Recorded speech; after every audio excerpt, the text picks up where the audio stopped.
Good afternoon, I guess good morning, and welcome. My name is Brian Gary, and I serve as the chair of the Olathe Chamber of Commerce's Business to Government Advocacy Committee. It's my honor to moderate today's forum for the Olathe School Board Member 1 position.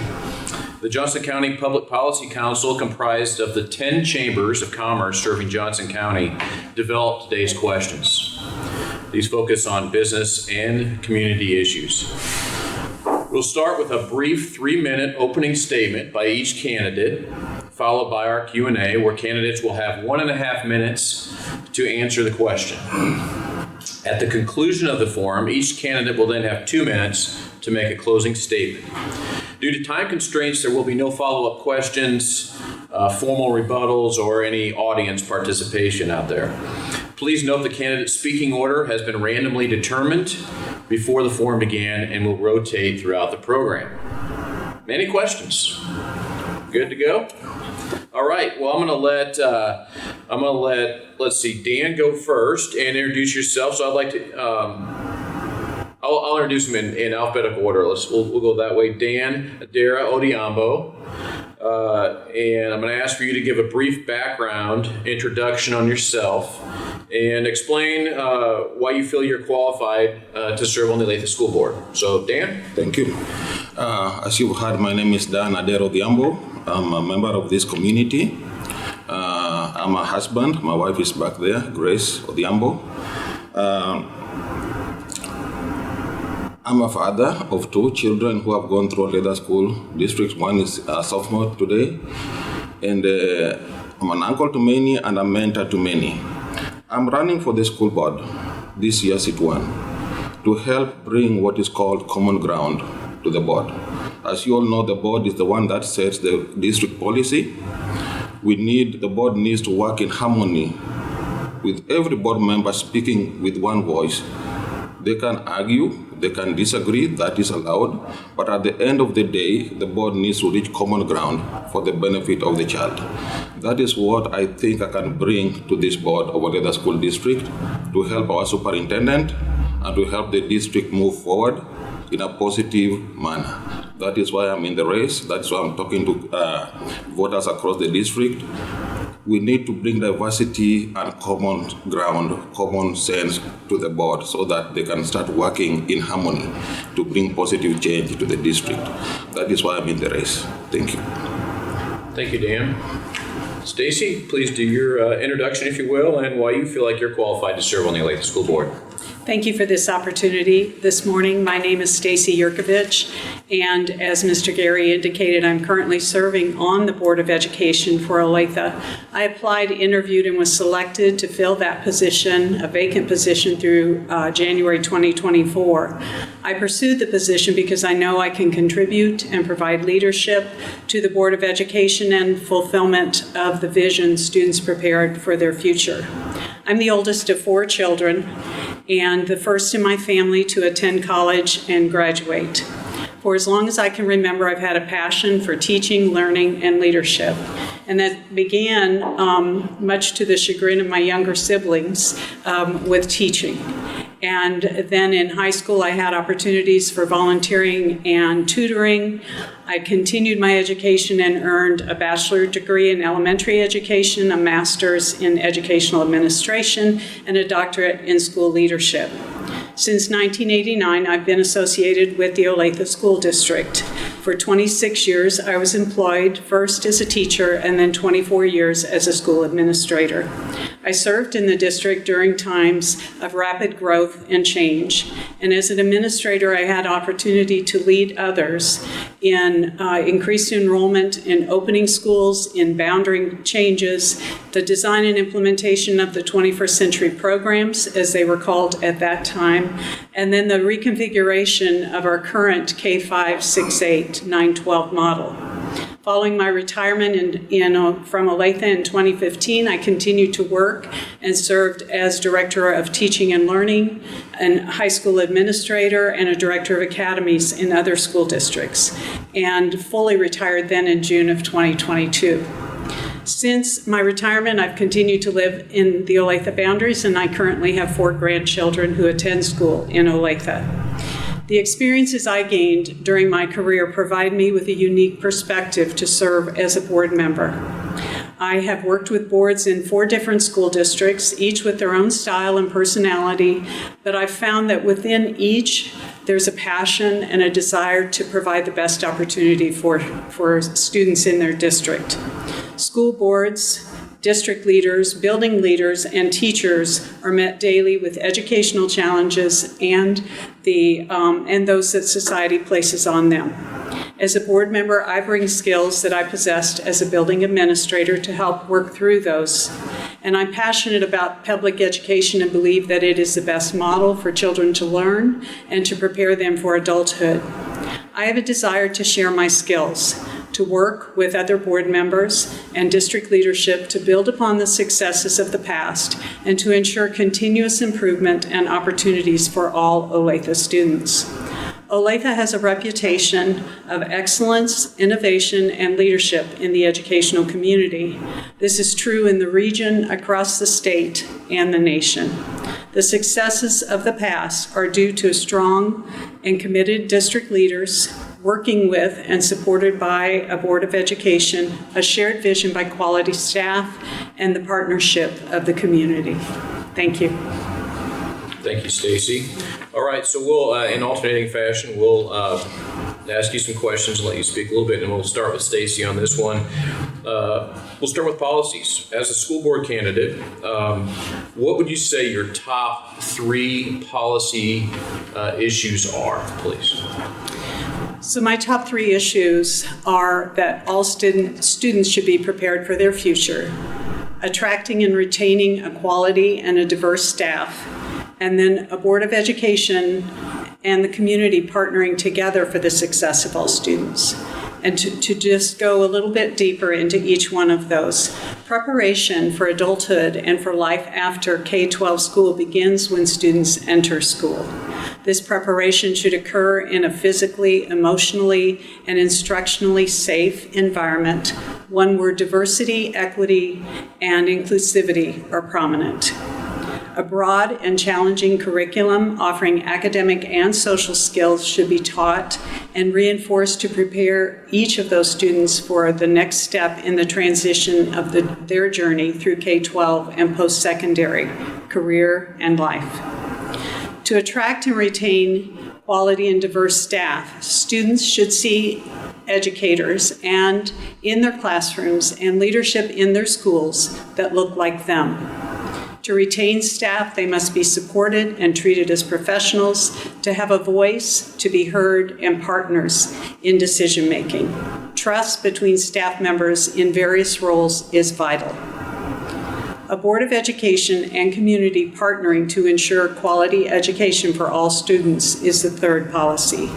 The board needs to be contributing collaborative members, and parents and community should have opportunities and expect transparency and communication. Great, thank you. Dan, same thing. What are your top 3 policy issues as a school board candidate? Thank you. My top 3, the number 1 and the biggest toughest of issues that I have for the board is community advocacy and involvement. I'm talking about all stakeholders. I'm talking about parents. As I speak today, I believe, as I go to the board meetings every month, I don't think parents have a voice in that board. And by parents, I mean the community. They're the biggest stakeholder for our children. I believe that when parents raise issues at the board today, they're given 2 or 3 minutes to speak. I don't think, and I'm not sure about this, but I've spoken to parents, there is no feedback from the school board or the district as to the issues that parents are raising. So that is my biggest one, that we have to give parents a voice at the board. If they raise issues, there has to be a board feedback, not an individual board member reaching out to an individual parent. There needs to be an official response from the board that this issue raised, this is how we are looking at it, this is the resolution. So community advocacy and involvement is the biggest for me on the topics of the issues. The second one is budget allocation and priorities. When they do the budget, how do they prioritize what is important for the district? every time I go to the board, I'm not on the board, she's on the board, so I'm speaking from outside. Every time I go to the board, there are these parents of children with disabilities who sometimes are not even able to finish their talking points. And this happens every time and again. Budget-wise, we need to figure out how the money is being used, priority-wise. The minority groups, children, how is the funding helping them? And the third one, and the most also important one, is the promotion, advancement of the 21st century academies. It needs to be expanded, because not every child will go to 4-year college degree.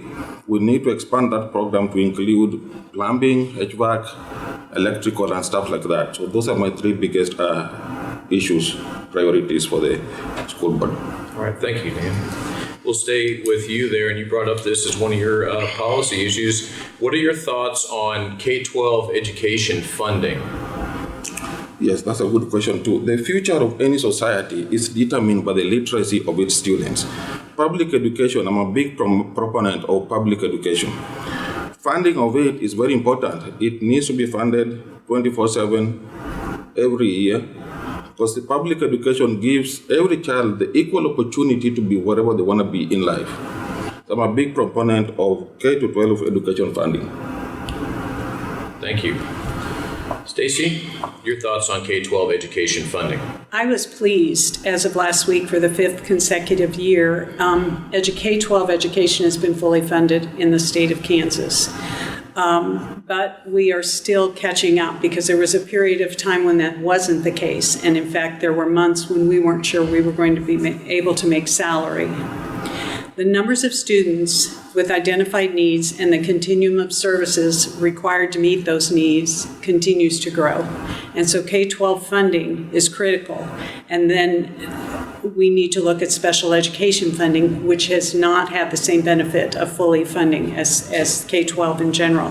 House Bill 2567, which was signed last week, included full funding for Kansas K-12 schools, but it also included provisions that are less popular, like open enrollment policy. I agree with Governor Kelly's statement in regards to that before taking effect during the 24-25 school year, the legislature should work with educators and administrators to make the necessary modifications and to ensure that elected school board members maintain local control. I also would encourage parents, the board and the school district does have board hearings related to the school board budget, and one of those is actually coming up. So I would encourage parents in the community to attend those and gain and have their questions answered and be involved in that process. Great, thank you. All right, moving along then, Stacey, you'll start with this one. The K-12 education system requires accountability measures for student performance focused on post-secondary success and career readiness. Do you believe the district is currently meeting the expectations for student achievement in these areas? So Olathe students are performing above state averages on state assessments, both in the ELA. Within each category, we performed above others in the state. In the math area, we performed above all others in all categories except one, and we were even with those. And this performance includes testing of all students in all groups, including 12% of our population, which is ELL. And I draw attention to that group simply because those students who are first year in our state and in our community are required to take the same exams that all other students are in the state. So that is included there. High school juniors are performing above national average on the ACT, and we now test all high school juniors as opposed to the past when it was just those who were college bound. This provides all students an opportunity to kind of see where they would fall in college, and for some, maybe those who wouldn't have attended. Those are results to celebrate. The question asked, however, is, are we meeting expectations? And there are expectations that we're meeting, that of continuous improvement, that of providing opportunities for students and gathering data, and teachers looking at that data and determining individual and in framing their instruction to meet those needs of the students.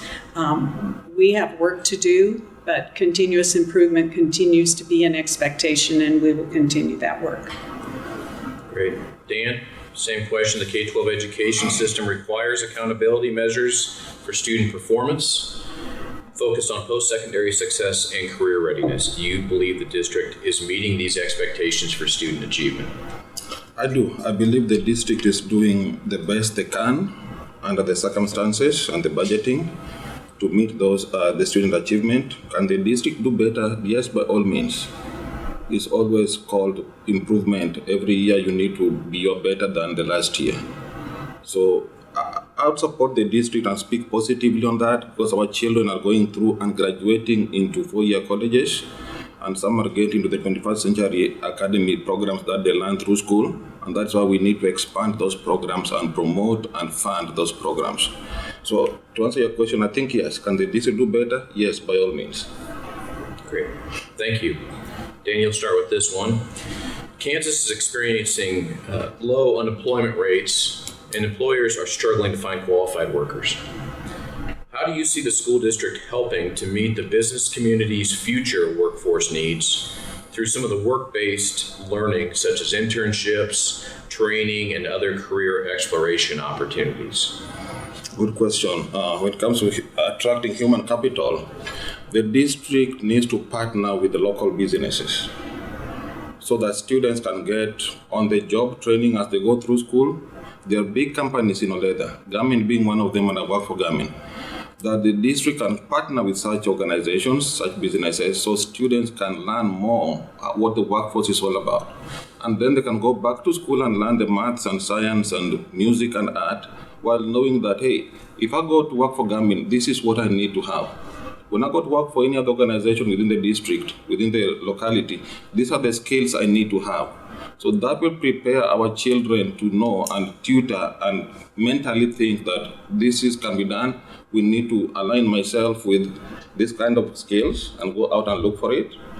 So that's where the district need to work in. Partner with all businesses in the community.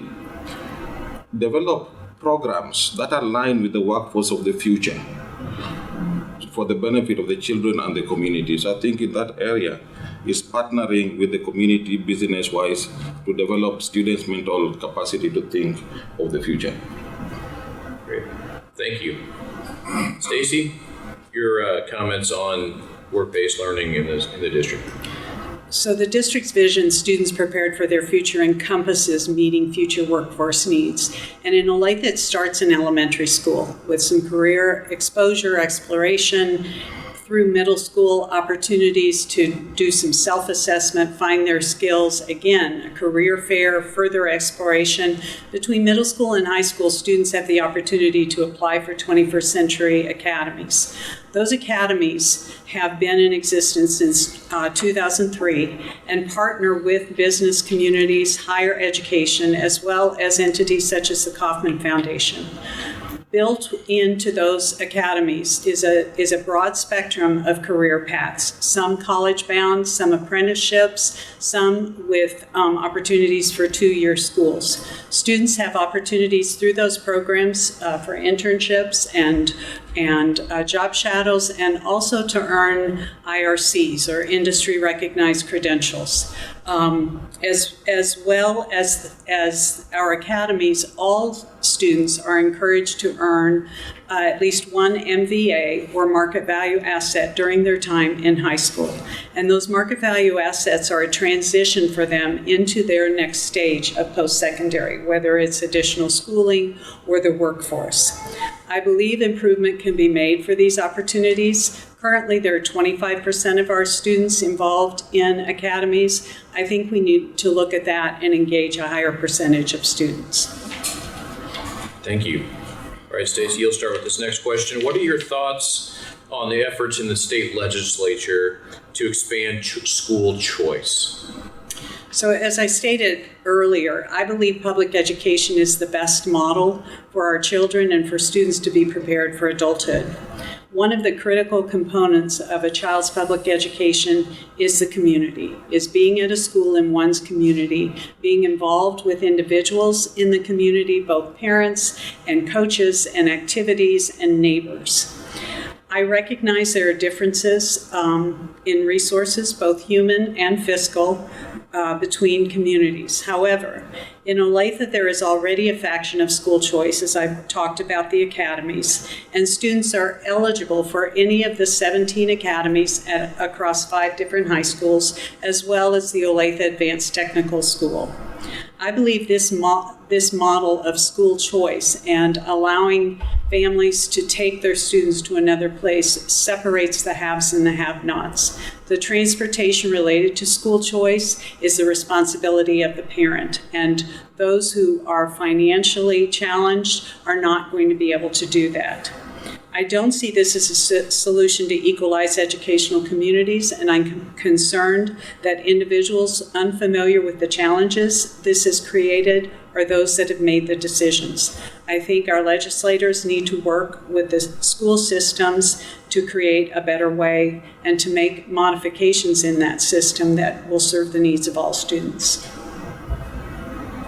Thank you. Dan, what are your thoughts on efforts in the state legislature to expand school choice? There are pros and cons of school choice.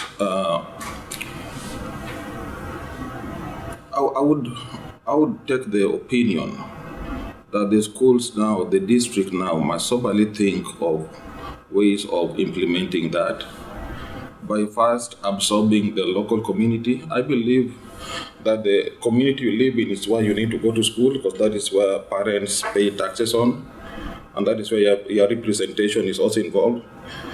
So before the district absorbs any other child from outside the community, everyone inside the community must have that chance first. Olathe must have that chance first, and then if there is availability is when they can now start absorbing children from outside the community. It's a good thing also when we have children outside the district wanting to come into Olathe School District. That means that there is something good about our district. But then we have to absorb ours first. Whether it will reduce local representation on the school board is yet to be determined, but I believe the school board still should retain the authority to oversee the district. But soberly thinking, we should absorb our children first in the community before we allow any child from outside the district to come into the district. So that is my position on that. Great, thank you. And Dan, you'll start with the next question. What would you say is the most important thing the Olathe School District is doing right currently? The Olathe School District recently got Forbes ranking of being the greatest employer in the district. I think that is a pro, that is great, that is good to the superintendent and all the educators involved. I always say the district is working positively. I'll always speak positively of the district. Can the district improve? Yes. You cannot always be stagnant where you are. You should always improve. So I would give the district a ranking of A in terms of achieving those issues. So in my opinion, the district is doing fine. Can it improve? Yes. Thank you. Stacey, what is the most important thing the Olathe School District is doing right currently? I think right now the district has been through a transition over, especially the last 8 years. We are currently on our 4th superintendent in a period of 8 years. And the 42 years prior to that, there were 3 superintendents. So I think the focus now with the superintendent, the board, the senior leadership, working with those in the building is to establish some consistency, to retain the staff, the quality staff that we have, to build trust and enhance the communication.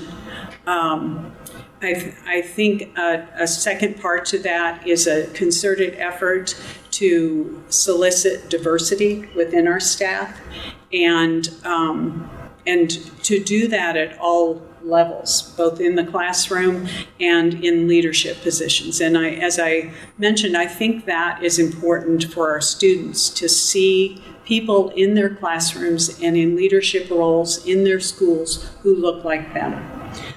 Whatever that means, gender or ethnicity or experiences. So the district has really focused on that, and they continue to work towards building those relationships. We're coming back from a difficult time during the pandemic, and the leadership is aware of that and continues to focus on improvement. Thank you. Stacey, you'll answer this next one first. What do you think is the greatest challenge facing the Olathe School District? So I believe the greatest challenge is meeting the needs of all students to provide a quality, personalized education in a safe environment, both emotionally and physically. And I'm going to break that down a little bit because it starts with meeting the needs of all students. And when you think about the students and the broad range of students sitting in a classroom, all levels of academic skill, experiences coming into the classroom, those with special needs, those who don't speak English, those who don't have a home, and then on the other end of the continuum, those who travel frequently, worldwide in some cases. All of those individuals and meeting their needs, and then doing so, as I said, in a personalized, safe environment that is both emotionally and physically safe. Emotionally, for the student to feel welcomed and accepted for who they are, and physically in a world where we lock the doors when the bell rings in the morning, where there are frequent and consistent intruder drills, and where teachers and students are required to wear IDs. To meet those needs, again, the trust and the partnership of all levels of staff in the district is required, and we are attempting to do that in a polarized society of 2023. Thank you. Dan, what do you think is the greatest challenge facing the Olathe School District? Number one is lack of program to address what is called special education. I believe they have programs in there, but it is not clear to parents of children with disabilities. So there need to be a clear policy on how to address special education and give parents or direct parents the resources they need to alleviate that issue. The second one that I'm going to speak of, because the district, the school board is the one that sets the policy for the district. The greatest challenge I believe facing the district today is the politics that has encroached on the school board. The school board should be non-political and non-affiliated. But as we speak today, the politics of whether I'm affiliated as a Democrat or a Republican or independent are so much encroached on the board. We need to pivot back to the basics of encouraging the board to think through math, science, English, literature, art, music, all that good stuff, and leave the politics out of it. That to me is the greatest challenge facing the school district today. You need to elect someone without looking at their political affiliation or what they believe in or what they stand for politically. You need to look at someone who, what do they stand for? In public education, what will they do for public education? That is the quality that we need to look for in the board. Thank you. And Daniel, start with the next question. You both have mentioned staff. Olathe School District continuously works to recruit and retain staff in order to sustain the quality education programs and services for students in our district. Teachers, paras, and other support positions included. In recent years, the number of college students has also declined who are choosing education as a profession, creating a hardship for the district. What are your thoughts about how the district can reverse this trend and or attract more professionals into this profession? You know, for an example, second career people or others. Daniel, start. Thank you. Number one, we need to raise teacher pay to attract new teachers and retain the experienced ones. And have the experienced one also train the new ones when they come into the job. We need to elevate teacher voice. And we need to nurture stronger learning communities where teachers' influence and sense of belonging is increased. So teacher elevation, teacher voice elevation is very important. We need to lower barriers that make it harder for teachers to do their jobs. We also need to design professional supports that strengthen teachers' sense of purpose. We need to design a career development for the teachers. Career advancement for the teachers should be very, very clear in the policy and effectiveness of attracting teachers into the profession. Thank you. Stacey, what are your thoughts about how the district can reverse the trends mentioned and or attract more professionals to the profession?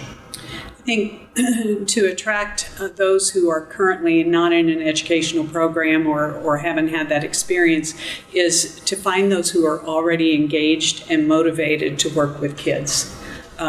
We have individuals who have a current career but are coaching kids in leagues and programs. They're volunteering, they belong or are part of a business that partners with the school district. And I think we need to continue to involve those individuals and then tap them on the shoulder when we see them really strong in a teaching relationship, because that's what so many of those roles are.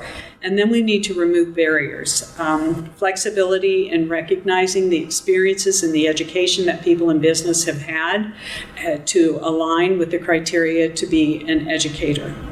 Partnerships with businesses provide opportunities, as I mentioned, for others to come into the building and to see what it's like and to see what the rewards are to be an educator and the difference you can make in the life of a child. Educators need to promote their own profession.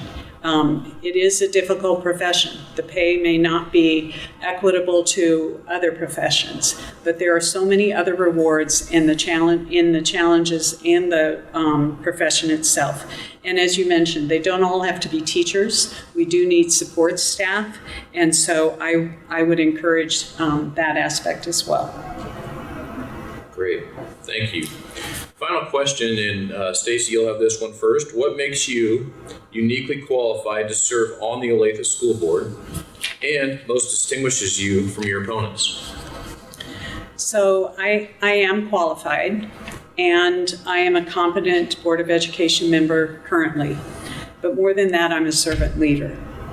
I'm a career educator, and that's been mentioned that we need to have people who know education, with knowledge and experience at elementary, middle, high school, and district level. I served the Olathe School District for 26 years, and I've worked in 5 school districts across Kansas and Missouri, and was in the role of a building and a district administrator for 31 years of my career. I understand how schools and school systems work, and I know the importance of relationships and building trust with staff and with our parent community. I'm a leader whose strengths include visioning, collaboration, listening, consensus building, modeling respect, and civil discourse, which has also been mentioned today. I understand the challenges educators experience each day because I worked with them. I worked right alongside them. I am knowledgeable of curriculum, program design, school management, and how the components of a school district work together to provide a quality education. My qualifications, my competence, my experience distinguish me from my opponents. I'm seeking to continue my position on the board to contribute, to serve, and to provide leadership in fulfilling our vision, students prepared for their future. Thank you. Thank you. Dan, what makes you uniquely qualified to serve on the Olathe School Board and most distinguishes you from your opponents? My ability to build bridges, my ability to reach common ground with other board members that will be serving with if I get elected. We have to speak to each other. Even if we disagree on issues and policy, we must talk to each other. We should not treat each other as enemies or this and that. So what qualifies me for this job is I talk to everybody regardless of where they come from, their political affiliation, on issues, because the moment we stop talking to each other is the moment the district education starts declining. Because the board is the most important thing in the district.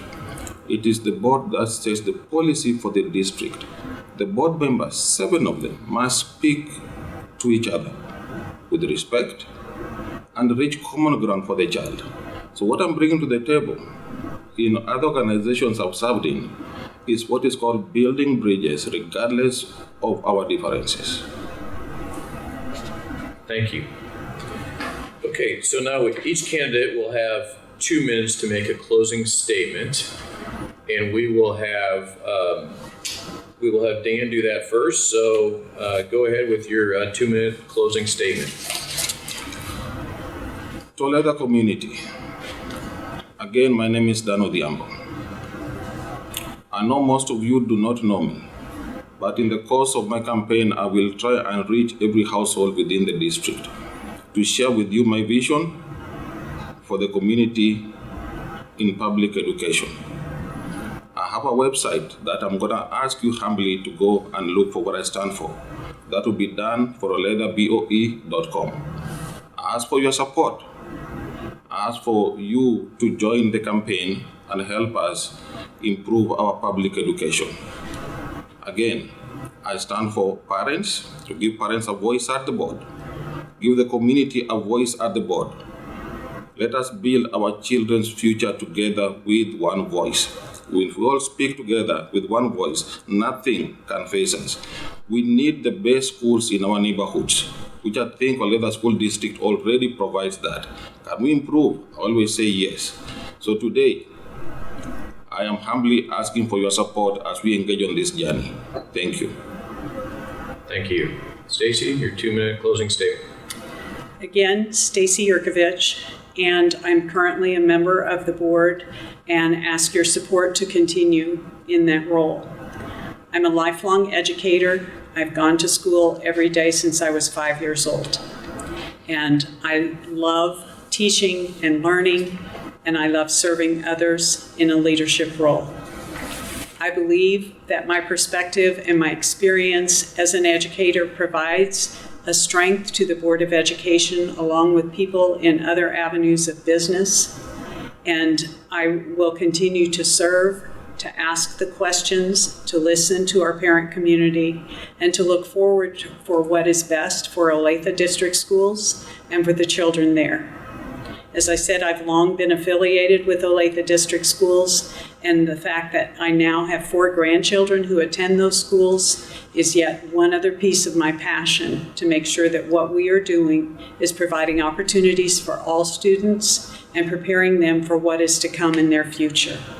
To open the world for them, because in my experience the last few years working with businesses and partnerships and career paths for kids, there is so much more than there has been in the past, and the workforce data shows that the opportunities and the new careers opening up are significant. Please reach out to me via my board email or the email through my campaign if you have questions or concerns, and thank you for your support. This concludes our forum for Olathe School Board Position 1. Thank you, Dan and Stacey, both for your participation in today's program. For more information about these candidates, videos of this and other candidate forums, and advanced voting details, you can visit www.votejoco.com. And please share this with your voter resource, with your colleagues, family, and friends, if you will. And on behalf of the Olathe Chamber of Commerce, thank you to everyone taking advantage of this important opportunity to learn about our candidates. And best of luck to each of you on your campaign. Thank you. Thank you.